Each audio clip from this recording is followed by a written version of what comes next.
2025లో biggest డిజాస్టర్గా నిలిచిన 'లైలా' ఇప్పుడు ఓటీటీలోకి వస్తోంది. విశ్వ కెరీర్లోనే కాదు టాలీవుడ్ చరిత్రలోనే చెత్త సినిమాగా నిలిచిన ఈ కళాఖండాన్ని ఇప్పుడు 2 ఓటీటీలు స్ట్రీమింగ్కు తీసుకువస్తున్నాయి. ఈ నెల 7 నుండి 'లైలా'ను అమెజాన్ ప్రైమ్ మరియు ఆహా ఓటీటీలో స్ట్రీమింగ్ చేస్తున్నారు.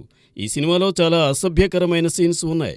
అయితే అవి లేకుండా ఈ సినిమాని స్ట్రీమింగ్ చేస్తారా లేదా థియేటర్ వర్షన్ స్ట్రీమింగ్ చేస్తారనేది చూడాలి. భారీ అంచనాలతో విడుదలైన ఈ సినిమా బిగ్గెస్ట్ డిజాస్టర్గా నిలిచింది. ఈ సినిమా దెబ్బకు విశ్వక్ ఆడియన్స్కి క్షమాపణలు కూడా చెప్పుకున్నాడు. ఎప్పుడూ హడావిడి చేసే విశ్వక్ ఈ సినిమా దెబ్బతో బయటికి కూడా రాలేకపోతున్నాడు.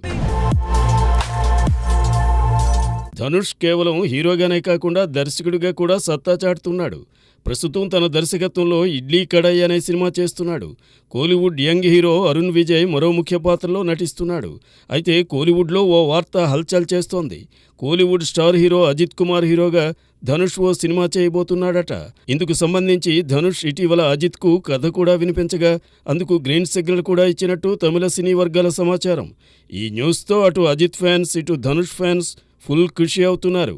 ఒకవేళ ఇదే గనక నిజమైతే కోలీవుడ్లో ఈ సెన్సేషన్ కాంబో ఖచ్చితంగా హిస్టరీ క్రియేట్ చేయడం ఖాయం. మరి ఈ స్టార్ కాంబినేషన్ నిజంగా పట్టాలెక్కుతుందో లేదో చూడాలి.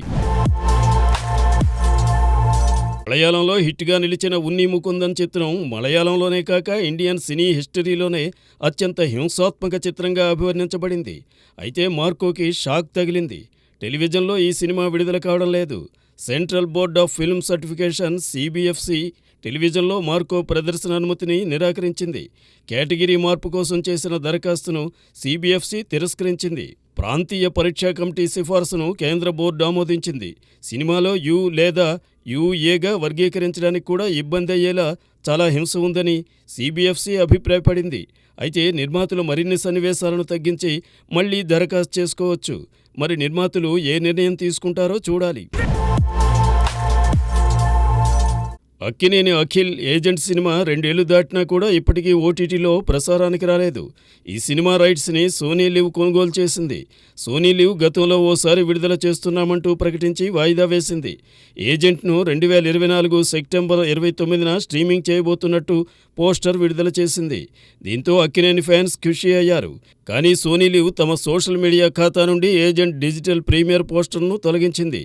ఫైనల్గా ఏజెంట్ మూవీ మార్చి 14 నుంచి స్ట్రీమింగ్ కానుంది. ఒక్కంతం వంశీ అందించిన కథకు దర్శకుడు సురేందర్ రెడ్డి స్క్రీన్ ప్లే ఇచ్చాడు. ఏకే ఎంటర్టైన్మెంట్స్ సురేందర్ 2 సినిమా బ్యానర్పై రామబ్రహ్మ సుంకర, అజయ్ సుంకర, పతిదీపారెడ్డి ఈ చిత్రాన్ని నిర్మించారు.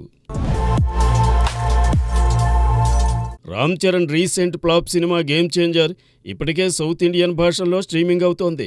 తాజాగా హిందీలో కూడా స్ట్రీమింగ్ అవుతున్నట్లుగా తెలుస్తోంది. 400 కోట్ల రూపాయల భారీ టార్గెట్తో బరిలోకి దిగిన ఈ చిత్రం ఫుల్ రన్లో కేవలం 170 కోట్లు మాత్రమే కలెక్ట్ చేసింది. దిల్ రాజు సహా సినిమా డిస్ట్రిబ్యూట్ చేసిన అందరికీ నష్టాలే మిగిలాయి. ఇక ఈ సినిమాకి సంబంధించిన south language digital rights Amazon prime video కొనుక్కుంది. ఇప్పటికే సినిమా కూడా స్ట్రీమింగ్ అవుతోంది.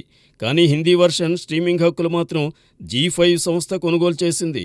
హిందీలో 8 వారాల ఓటీటీ థియేట్రికల్ విండో డీల్ ఉండడంతో సినిమా రిలీజ్ అయిన 8 వారాల వరకు ఆగారు. ఇప్పుడు మార్చి 7వ తేదీ నుంచి ఈ సినిమాని స్ట్రీమింగ్ చేయబోతున్నట్లు తెలుస్తోంది.